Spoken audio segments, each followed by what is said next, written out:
네, 말씀 보겠습니다. 마태복음 23장 13절부터 28절 말씀. 마태복음 23장 13절부터 28절 말씀. 네, 신약 39면에 있네요. 마태복음 23장 13절부터 28절 한 절씩 읽도록 하겠습니다. 14절은 없죠? 바로 그 다음 15절 읽어주시면 돼요.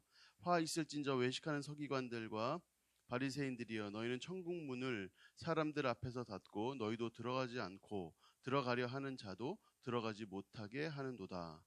화 있을진저 외식하는 서기관들과 바리새인들이여, 너희는 교인 한 사람을 얻기 위하여 바다와 육지를 두루 다니다가 생기면 너희보다 배나 더 지옥 자식이 되게 하는도다.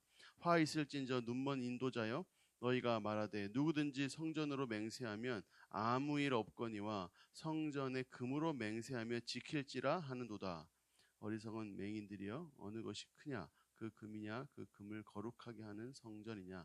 너희가 또 이르되 누구든지 제단으로 맹세하면 아무 일 없거니와 그 위에 있는 예물로 맹세하며 지킬지라 하는도다. 맹인들이여, 어느 것이 크냐, 이 예물이냐, 그 예물을 거룩하게 하는 제단이냐. 그러므로 제단으로 맹세하는 자는 제단과 그 위에 있는 모든 것으로 맹세하며, 또 성전으로 맹세하는 자는 성전과 그 안에 계신 이로 맹세하며, 또 하늘로 맹세하는 자는 하나님의 보좌와 그 위에 앉으신 이로 맹세함이니라. 화 있을진저 외식하는 서기관들과 바리새인들이여, 너희가 박하와 회향과 근체의 11조는 드리되 율법에 더 중한 바 정의와 긍휼과 믿음은 버렸도다. 그러나 이것도 행하고 저것도 버리지 말아야 할지니라. 24절 같이 읽겠습니다. 맹인된 인도자여, 하루살이는 걸러내고 낙타는 삼키는도다. 28절까지군요. 네, 25절 제가 읽을게요. 화 있을진저 외식하는 서기관들과 바리새인들이여, 잔과 대접의 겉은 깨끗이 하되 그 안에는 탐욕과 방탕으로 가득하게 하는도다. 눈먼 바리새인들이여, 너는 먼저 안에 깨끗이 하라. 그리하면 겉도 깨끗하리라. 화 있을진저 외식하는 서기관들과 바리새인들이여, 회칠한 무덤 같으니 겉으로는 아름답게 보이나 그 안에는 죽은 사람의 뼈와 모든 더러운 것이 가득하도다. 이와 같이 너희도 겉으로는 사람에게 옳게 보이되 안으로는 외식과 불법이 가득하도다. 아멘. 네, 지난 4월 1일은 만우절이었죠? 거짓말 좀 주고받으셨나 모르겠네요. 나이가 들어서 그런지 저한테는 거짓말하는 사람이 없더라고요. 좀 아쉬웠어요. 근데 한 분이 저희 사역자 단톡방에다가 치킨 사진을 여기다가 올렸는데 들어가 보니까 거짓말이더라고요. 그래서 신성한 치킨을 가지고 장난을 쳤는데 하여튼 그런 일이 있었어요. 만우절을 맞이해가지고 여러 거짓말들이 있는데, 그래서 잡코리하고 알바몬에서 직장인 634명하고 아르바이트생 840명, 1474명을 대상으로 해서 이런 조사를 했어요. 직장에서 거짓말을 해본 경험이 있습니까? 이렇게. 몇 프로 정도 거짓말을 해본 경험이 있다고 했을 것 같아요? 87.9%. 한 10명 중에 9명 정도는 직장에서 거짓말 해본 적이 있다. 직장에서 가장 많이 한 거짓말이 무엇인가요? 이렇게 물었는데 1위, 집에 일이 있어서요. 이게 1위예요. 2위, 몸이 안 좋아서요. 3위, 괜찮아요. 4위, 죄송합니다. 4위, 죄송합니다. 죄송하지 않은데 죄송하다고 했다는 얘기죠. 4위, 죄송합니다. 5위, 언제 밥 한 번 먹어요. 뭐 이런 거. 이런 직장에서 가장 많이 하는 거짓말. 왜 이런 거짓말을 하는가? 이렇게 물었거든요. 자, 1위, 상대의 기분을 맞추기 위해서. 2위, 상대의 기분을 맞추기 위해서 집에 일이 있어서요. 조금 안 맞는데 하여튼. 2위, 설명하기 번거롭고 난처해서. 3위, 타당한 변명거리가 없어서. 그러면 가장 듣고 싶은 거짓말은 무엇인가요? 여러분 뭐예요? 가장 듣고 싶은 거짓말? 두둑한 보너스. 2위, 연봉 인상. 3위, 특별 휴가 지급. 4위, 오늘 휴무. 5위, 칼퇴근 보장, 규칙 제정, 하여튼 이런 거. 1, 2위가 돈과 관련되어 있는 거네요. 그리고 가장 듣기 싫은 거짓말이 무엇인가? 1위, 임금 동결 및 삭감. 이것도 돈에 대한 거네. 2위, 퇴사 권고. 3위, 근무 시간 증가. 4위, 급여 지급 연기. 5위, 보너스 삭감. 이런 것들. 네. 네, 뭐 이런 하여튼 거짓말들이 있대요. 그러니까 우리 주변에 보면 거짓말이 그렇게 멀지 않은 것 같아요. 안 그런데 그런 척하고 또 겉으로는 이렇게 웃고 있지만 속은 화를 내고 있고 뭐 이런 경우들이 있는 것 같아요. 거짓말하는 사람들.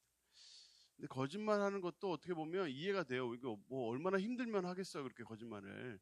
이게 직장 생활이 쉽지 않고 또 체력이 따라주지 않고 하니까 한 번씩 이제 뭐 집에 일이 있어서 이런 정도에 둘러대는 것 정도는 다들 그래도 한 번씩은 다 하는 것 같아요. 이런 것들을 이제 성경은 이제 외식이라고 하고 위선이라고 합니다. 그러니까 거짓말은 이제 외식과 위선의 한 측면이 되겠죠. 저는 오늘 말씀 본문을 보면서 참 이색적으로 느꼈던 게 뭐냐면 예수님께서도 싫어하는 사람이 있구나. 그러니까 예수님도 싫어하는 분이 있더라고요. 싫어하는 사람이 있어요. 그러니까 예수님 물론 기본적으로 다 사랑하시고 그 모두를 위해서 십자가에서 죽으셨죠. 그런데 그래도 이제 사랑하지만 싫어하는 사람들이 있는 거예요. 그것도 그냥 싫어하는 게 아니라 지독히 싫어하시는 사람들이 있는 거예요. 그냥 어떤 사람이 하나님께서 싫어하시냐, 한마디로 외식하는 사람인데 오늘 말씀해 보면 그 부분을 아주 자세히 설명을 하고 있어요. 예수님께서 서기관과 바리새인들을 정말 지독히도 싫어하시는데 왜냐하면 그들의 외식 때문이다. 그런 척하는 거, 겉과 속이 다른 거, 그런 모습 때문이다.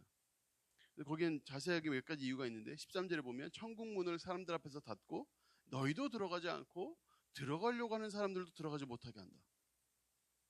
그러니까 겉보기에는 어떻다는 거예요? 바리새인과 서기관을 따라가면 천국에 들어가겠거니 생각하게 만든다는 거예요. 그런데 실제로 따라가면 어떻다는 거예요? 천국문에 못 들어간다. 1992년에 다미선교회라고 있었어요. 시한부 종말론. 이제 이게 그 날짜가 지나면서 사기극으로 만천하에 밝혀지면서 경찰이 압수수색을 했는데 침대 밑에서 엄청난 돈꾸러미 나왔다는 거 아니에요? 그러니까 본인들은 천국에 다 가까웠다. 그러니까 전재산 갖다 바쳐라 해놓고 본인들은 지들 살 궁리 다 하고 있었던 거죠. 신천지는 어떻습니까? 이제 이만희가 정말 자기가 스스로 진짜 재림주라고 믿고 있을까요?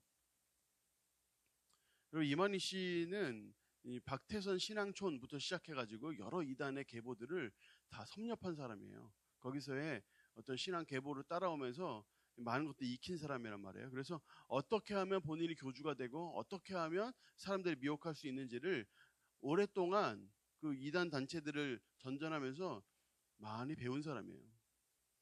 그래서 저는 그 방법대로 하고 있다고 생각해요.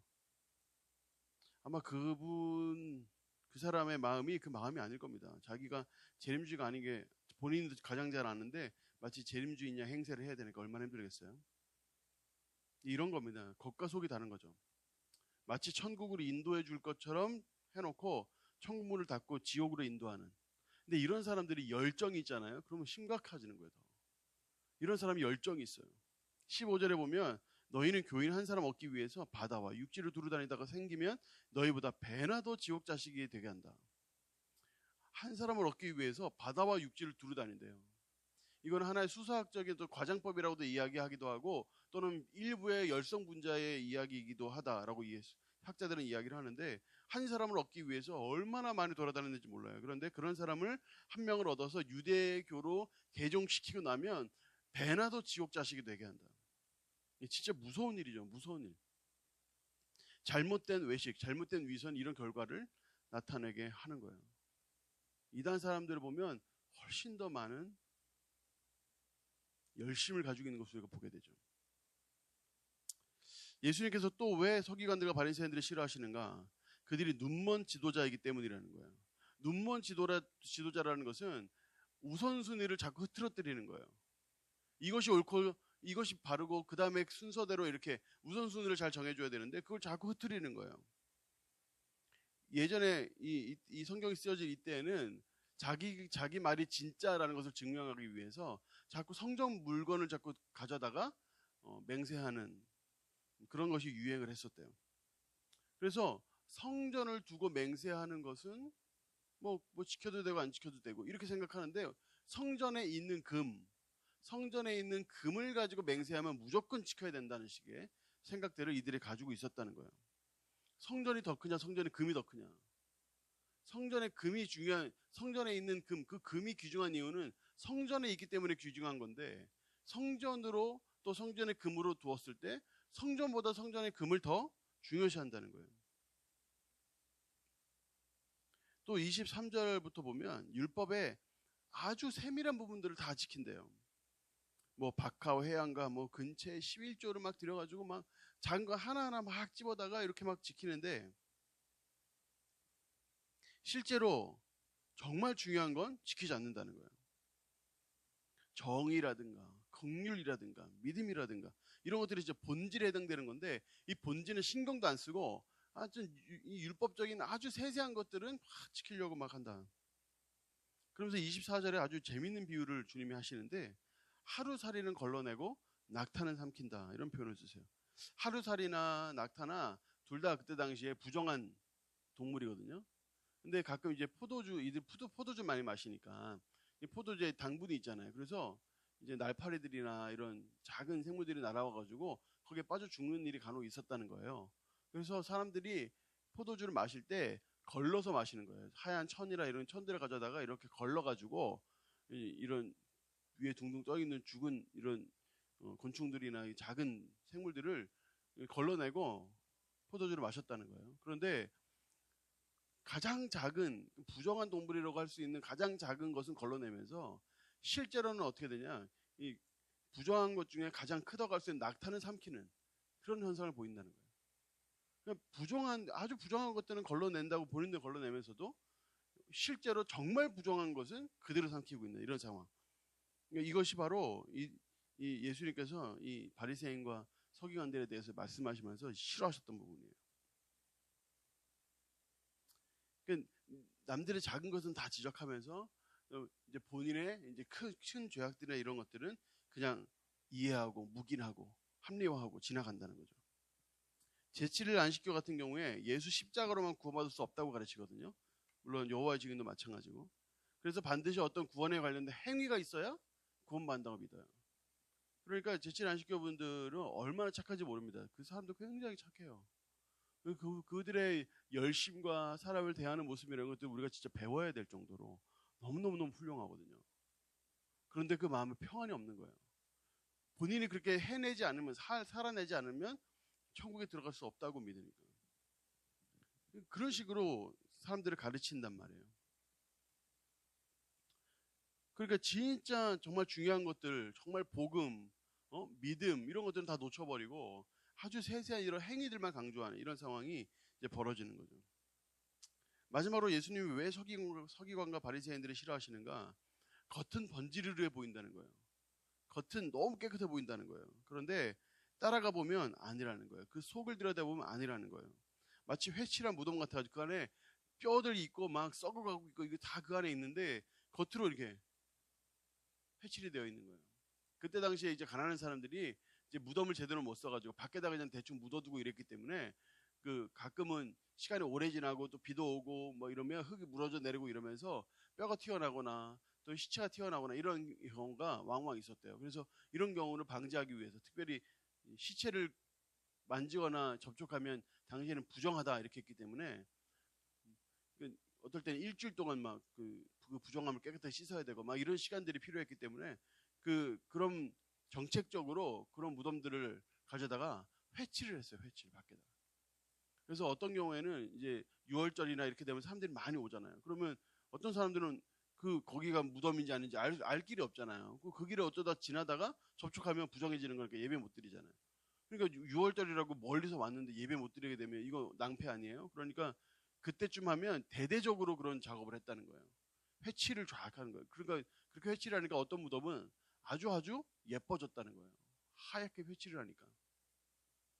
그런데 겉은 그렇게 번지르르하게 회칠한 것 같은데 속에 들여다보면 아주 썩어 문드러져 있는. 그러니까 이것을 예수님이 뭐라고 하냐면 겉은 거룩함을 추구하는 것처럼 보이지만 그 속은 배를 불리고 막 탐욕이 가득하고 불법이 가득하고 이런 것들에 대해서 주님이 싫어하셨다는 거예요. 우리가 이 말씀들을 보면서 과연 이 바리새인과 서기관들의 이런 모습들이 나에겐 없는가 돌이켜봐야 돼요. 왜냐하면 예수님은 이런 사람들을 정말 정말 싫어하시거든요. 우리 세 가지 질문을 반드시 던져야 하는데, 나의 열심 때문에 천국 문이 닫히고 있지는 않은가? 이거 슬픈 일이지만 우리가 깊이 생각해 봐야 돼요. 나의 열심 때문에 천국 문이 닫히고 있지는 않은가? 두 번째는 내가 잘못된 기준으로 살고 있어서 뭔가 본질적인 부분을 저버리는 실수를 하고 있지는 않은가? 본질을 잃어버리고 격가지들만 가지고 이렇게 씨름하고 있지는 않은가? 세 번째는 겉은 거룩해 보이나 속은 탐욕과 방탕, 외식과 불법으로 가득하고 있지 않은가? 우리가 이런 기준으로 한번 스스로를 살펴볼 필요가 있어요. 나의 열심 때문에 천국 문이 닫히고 있지는 않은가? 이것의 기준은 상대방이 되어야 합니다. 내가 아무리 거룩하게 얘기해, 나는 그렇게 얘기 안 했어. 상대방이 그렇게 들으면 그렇게 얘기한 거예요. 무서운 일이지만 사실이에요. 그 기준은 상대방이 되어야 해요. 나는 그런 의도로 얘기 안 했어요. 상대방이 상처받고 있는데? 그러면 나를 바꿔야 되는 거예요. 보통 일반 사람들이 기독교인들을 볼 때 가지고 있는 기본적인 도덕적인 기준이 있잖아요. 우리가 그 기준을 다 맞출 수는 없어요. 뭐 교회 다니는 사람이라면 술이나 담배는 당연히 안 할 것이고, 거짓말은 당연히 안 할 것이고, 정직할 것이며 착할 것이며, 이런 이 교회 다니는 사람들이 가지고 있는 이 기본적인 성품에 대한 사람들의 이해가 있단 말이에요. 우리가 그 이해를 100% 맞출 수는 없지만 그 기준은 그들의 욕심도 포함되고 있기 때문에 어쩔 수 없는 부분이긴 하지만, 그러나 우리가 그래도 양보해도 피할 수 없는 부분은, 그들은 우리를 볼 때 어떤 사회적으로 이 정도면 뭐 괜찮지 하는 정도, 그 훨씬 이상의 도덕성을 우리에게 요구한다는 거예요. 그리고 주님은 우리에게 더 큰 도덕성을 요구하신다는 거예요. 그래서 우리가 마태복음 18장 6절 말씀을 정말 기억해야 돼요. 누구든지 나를 믿는 이 작은 자 중 하나를 실족하게 하면 차라리 연자 맷돌이 그 목에 달려서 깊은 바다에 빠뜨려지는 것이 나으니라.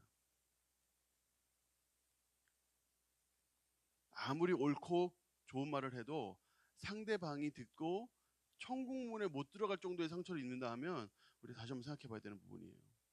또 나의 어떤 삶이나 나의 행동을 통해서 혹시라도 천국문을 닫고 있지는 않은가 고민해 봐야 되는 문제인 거예요. 이것은 아주 심각한 문제예요. 두 번째, 내가 잘못된 기준으로 살아서 혹시 본질은 저버리고 또 격가지들만 생각하는 그런 실수를 범하고 있지는 않은가.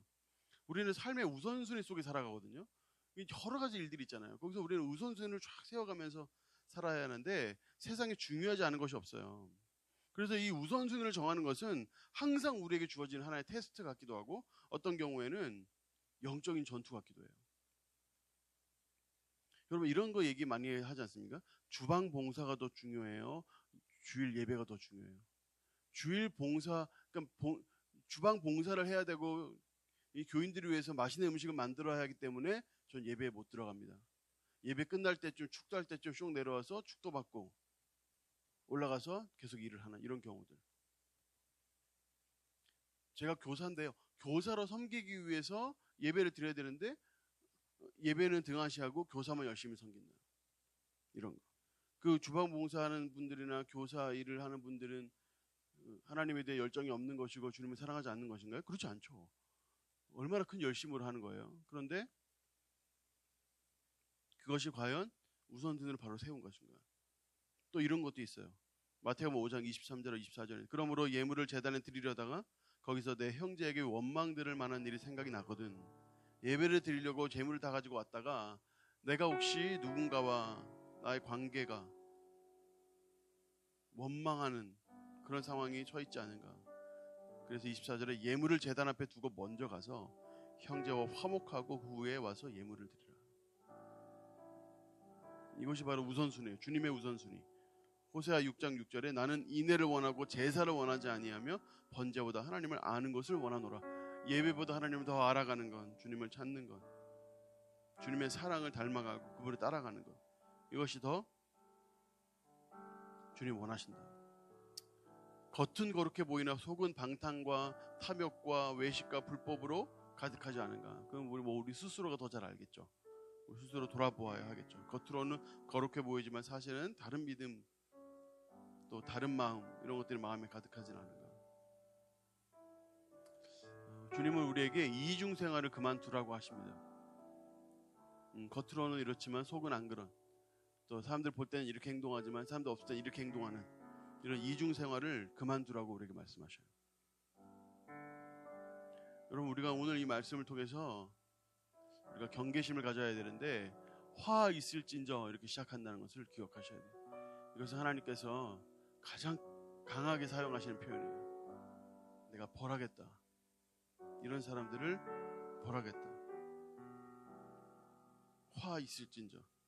우리가 이 말씀에 스스로 우리가 경계심을 가져야 합니다. 그래서 우리가 이중생활을 멈춰야 해요.